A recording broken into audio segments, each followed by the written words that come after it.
வணக்கம். Google translate app வந்து நம்மளுக்கு எப்படி வந்து எந்த விதத்தில் நம்ம பயனடையலாம் அப்படின்றத பற்றி தான் இந்த வீடியோவில் நாம் பார்க்க போகிறோம். நம்ம கூகுள் பேஜ் போனீங்கன்னா இந்த ஐகானில் இந்த ஓரத்தில் பார்த்தீங்கன்னா டிரான்ஸ்லேட் அப்படின்னு இருக்கும். ஸோ அதை நம்ம கிளிக் பண்ணோம் அப்படின்னா நம்மளுக்கு இந்த பேஜ் லோட் ஆகும். ஸோ ஃபஸ்ட்டு வந்து மெயினாக என்ன அப்படின்னா டிரான்ஸ்லேட்டுன்றது நம்ம எல்லாருக்குமே தெரியும். ஒரு லாங்குவேஜ்லேருந்து அதை ஒரு மொழிபெயர்ப்பு, ஒரு லாங்குவேஜ்லேருந்து இன்னொரு லாங்குவேஜ் வந்து நாம் மாற்றுறது. ஸோ அது மட்டும் அவங்க தராமல் வேற என்னென்னலாம் ப்ரொவைட் பண்ணுறாங்க அப்படின்றத பற்றி தான் பார்க்க போகிறோம். இப்போ சும்மா நான் இங்கே வந்து ஹலோ அப்படின்னு நான் அனுப்புனேன் அப்படின்னா இப்போ இங்கே தமிழாக்கத்தில் நம்மளுக்கு வணக்கம் அப்படின்னும் வரும். அதே மாதிரி வந்துட்டு அதோட அர்த்தம் என்ன, ஆங்கில அர்த்தம் இங்கே வரும். அதே மாதிரி தமிழ் அர்த்தம் வந்து நம்மளுக்கு இங்கே வரும். அதாவது இந்த சைடில் வந்து நான் என்ன லாங்குவேஜில் நான் டைப் பண்ண போகிறேன், அதே மாதிரி லெஃப்ட் சைடில் வந்து எனக்கு என்ன லாங்குவேஜில் எனக்கு வேணும் அப்படிங்கிறது. ஸோ இங்கே ஒரு ட்ராப் டவுன் மாதிரி இருக்கும். இதை நம்ம கிளிக் பண்ணோம் அப்படின்னா இங்கே ஏற்கனவே அவங்க கொடுத்துருக்க எல்லா லாங்குவேஜும் நம்மளுக்கு லிஸ்ட் ஆகும். ஸோ அதை வச்சு நம்ம லாங்குவேஜை சூஸ் பண்ணிக்கலாம். இப்போ இதே வந்து எனக்கு இன்டர்சேஞ்ச் பண்ணணும், அதாவது இந்த சைடு எனக்கு தமிழ், இந்த சைடு எனக்கு இங்கிலீஷ் இருக்குது அப்படின்னா இங்கே பார்த்தீங்கன்னா இங்கே வணக்கம், இங்கே வந்து நம்மளுக்கு ஹலோ அப்படின்ட்டு நம்மளுக்கு வந்துருச்சு. இப்போ இது மட்டும் இல்லாமல் நான் வந்து எனக்கு டைப் பண்ண தெரியாமல், எனக்கு சப்போஸ் நம்மளுக்கு சில பேருக்கு வந்து இங்கிலீஷ் தெரியாது, சில பேருக்கு தமிழ் தெரியாது. அப்படின்றப்போ எனக்கு இங்கிலீஷில் இந்த வார்த்தை மட்டும் எனக்கு தெரியும், ஆனால் அதோட ஸ்பெல்லிங் எனக்கு தெரியாது அப்படின்னா நம்ம என்ன பண்ணலாம் அப்படின்னா இதை நாம் கிளிக் பண்ணிக்கலாம். ஸோ டிரான்ஸ்லேட் பை வாய்ஸ், அப்போ வந்து இப்போ பார்த்தீங்கன்னா நம்ம பேசுறது வந்து அப்படியே இங்கே வந்து நம்மளுக்கு வந்துடும். ஸோ குரல் மூலம் மொழிபெயர்க்கவும், அதுதான் இதோட இது.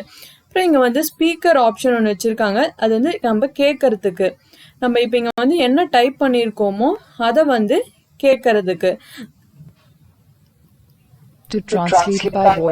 ஸோ நம்ம இங்கே என்ன போட்டிருக்கோம் அப்படிங்கிறத நம்ம அது படிச்சு காட்டும். குரல் மூலம் மொழிபெயர்க்க இதுதான். இப்போ இதை நம்ம வந்து காப்பி பண்ணணும் அப்படின்னா இந்த ஆப்ஷனை கிளிக் பண்ணோம் அப்படின்னா நம்ம காப்பி பண்ணி எதுலையாவது பேஸ்ட் பண்ணணும் அப்படின்னா அதை நாம பேஸ்ட் பண்ணிக்கலாம். அதே மாதிரி எடிட் பண்ணிக்கலாம், இதை ஷேரும் நம்ம பண்ணிக்கலாம். ஸோ அடுத்து வந்து இதை வச்சு இப்போ எனக்கு வந்து இந்த மாதிரி ஒரு சென்டென்ஸ் மட்டும் இல்லை, எனக்கு வந்து ஒரு பெரிய டாக்குமெண்ட்டே நான் வந்து கன்வெர்ட் பண்ணணும் அப்படின்னா இந்த டாக்குமெண்ட்டுக்கு போனீங்கன்னா இப்போ இதில் வந்துட்டு நம்ம ஏதோ ஒரு ஃபைல் நம்ம வச்சுருப்போம் இல்லைங்களா, ஒரு பிபிடியோ இல்லை எக்ஸல் ஃபைலோ ஒரு டாக்குமெண்ட்டோ, என்ன ஃபைல் நம்ம டிரான்ஸ்லேட் பண்ணணும் அப்படிங்கிறது இந்த சைடு இங்கிலீஷு நான் சூஸ் பண்ணியிருக்கேன், அதே மாதிரி அந்த சைடு தமிழ். இப்போ நான் ஏற்கனவே ஒரு டாக்குமெண்ட்டில் மை நேம் இஸ் ஸ்ரீ அப்படின்னு நான் எழுதி வச்சுருக்கேன். ஈஸியாக காட்டுறதுக்காக ஒரே ஒரு வரி மட்டும் நான் டைப் பண்ணி வச்சுருக்கேன். ஸோ இப்போ இதை பார்த்தீங்கன்னா இது இங்கே லோட் ஆனதுக்கப்புறம் டிரான்ஸ்லேட் அப்படின்னு நாம் கொடுக்கணும். ஸோ இப்போ டிரான்ஸ்லேட்டும் கொடுத்தோன்னே என் பெயர் ஸ்ரீ அப்படின்றது நம்மளுக்கு வந்து அந்த பேஜில் காட்டுது. இந்த மாதிரி ஒரு லைன் மட்டும் இல்லை, ஒரு முழு பேராகிராஃப் நாம் வந்து மாற்றுறதுக்கு வந்து இது வந்து ரொம்பவுமே நம்மளுக்கு ஹெல்ப்ஃபுல்லாக இருக்குங்க. அதே மாதிரி இன்னொன்று என்ன ப்ரொவைட் பண்ணுறாங்க அப்படின்னு நம்ம பார்த்தோம் அப்படின்னா இங்கே வந்து நார்மலாக டைப் பண்ணுறது ஒன்று, அது இல்லாமல் வந்துட்டு வர்ச்சுவல் கீபோர்ட், இது வந்து இங்கேருந்து நாம் டைப் பண்ணலாம். இப்படி என்ன வேணுமோ இந்த மாதிரி நாம் டைப் பண்ணலாம். இன்னொன்று வந்து என்ன அப்படின்னா ஹேண்ட் ரைட், அதாவது ஒரு நோட் பேட் மாதிரி ஓப்பன் ஆகும். ஸோ அதுக்குள்ளே நான் வந்து என்ன வேணுமோ அதை நான் வந்து இங்கே டைப் பண்ணுவேன்.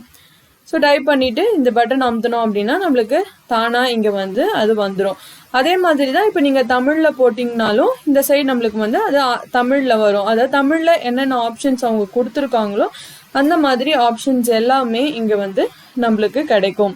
அடுத்தது நம்ம என்ன பார்க்கலாம் அப்படின்னா இப்போ ஹிஸ்ட்ரி, இது வரைக்கும் நாம் என்ன பண்ணோம் அப்படிங்கிறது.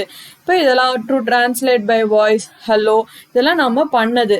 ஸோ இது எல்லாமே வந்துட்டு நம்மளுக்கு இங்கே ஹிஸ்ட்ரியில் ஸ்டோர் ஆகும். இப்போ எதையாவது வந்துட்டு நான் வந்து புக் மார்க் பண்ணணும் அப்படின்னா இந்த ஸ்டார் ஐக்கானை நாம் அமுத்தணும் அப்படின்னா அது வந்து நம்மளுக்கு புக் மார்க் மாதிரி நம்மளுக்கு சேவ் ஆகிடும்.